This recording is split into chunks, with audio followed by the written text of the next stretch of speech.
Hello and welcome to Team Essen Outdoor Sports Adventures, a division of Arsenal Exchange where sports are reloaded.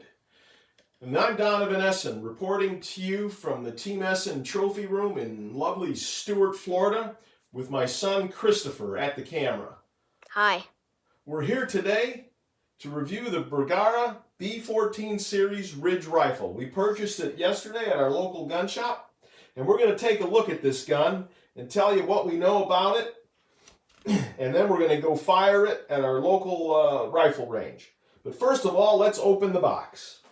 We're looking at the Bergara branding on the outside of the box. We're going to go ahead and open that box. Inside is the B14 owner's manual. We'll place that right here. And we're going to be looking at this rifle. Now, everyone always assume all firearms are loaded. That's the first rule of firearms handling safety. So we're going to pick up this rifle. We're going to keep that muzzle pointed in the safe direction.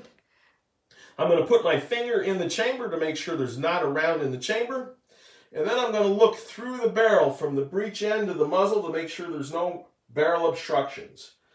The gun is clear, safe, and ready to fire.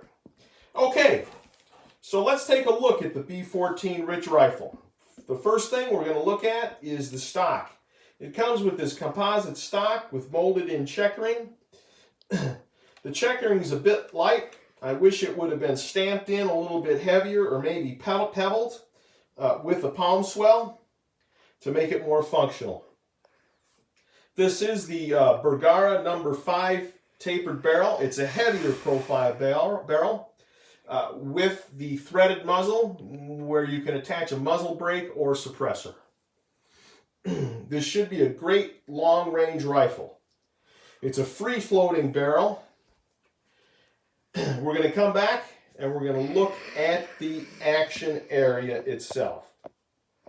It has a nice ramp inside, a feed ramp for a smooth transition from the magazine well into the chamber for all of your rounds. The top of the bridge here is drilled and tapped for Remington 700 style mounts. On the left side of the action, back toward the rear tang here, is the bolt release latch. On the right side of the rifle is a Remington style safety. In the rearward position, the gun is on safe. In the forward position, the gun is on fire.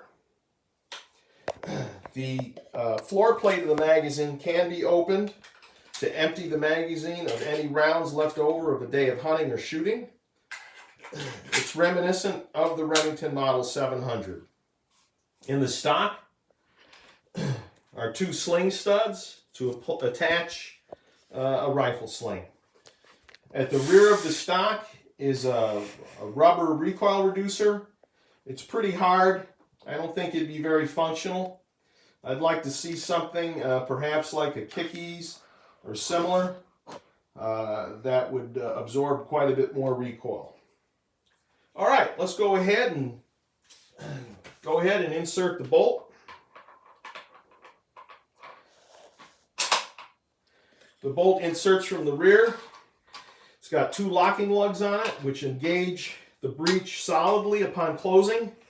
It has the oversized bolt knob which screws on and off, which I find a bit unusual. And then it's got a cocking indicator on the back of the bolt. The gun shoulders well. It is barrel heavy because of that number 5 taper. And we're going to go ahead and try the trigger. We're going to take the gun off of safety. And we're ready to fire. There's no travel in the trigger at all. It's a single stage trigger. It's very crisp. For me, it feels like just a little under 2 pounds. It would be a great trigger for long range shooting. Now what we're going to be doing with this rifle, we have a scope on order. Once we receive the scope, we're going to take it out to our rifle range. And we're going to try a variety of factory loads specifically for long-range big game hunting. Thank you so much for joining us today. And I have one more question. Christopher has a question. How much do you think it will kick?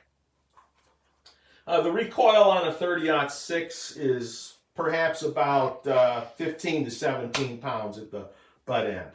And is the trigger light? It's a very light trigger. And will you dry fire it for us? I'll dry fire it one more time, of course. And can you tell us what you're going to do with that light trigger? What we're going to do, we're going to fire the gun with the light trigger. Here we go. We're going to go ahead and dry fire. How do you pull a light trigger, I mean? Well, you use the tip of your finger. Oh. And then you don't touch the trigger until you're ready to fire. Beautiful. It's a wonderful, crisp trigger. Okay, thanks for joining Team SN Outdoor Sports Adventures. And thank you from myself and my son Christopher. We'll see you out at the range next time to see just how accurate this rifle fires. And please join us for our great elk hunt in eastern Wyoming. That's coming up in 2 days. Hopefully we'll have that video up in a couple weeks. Thank you so much.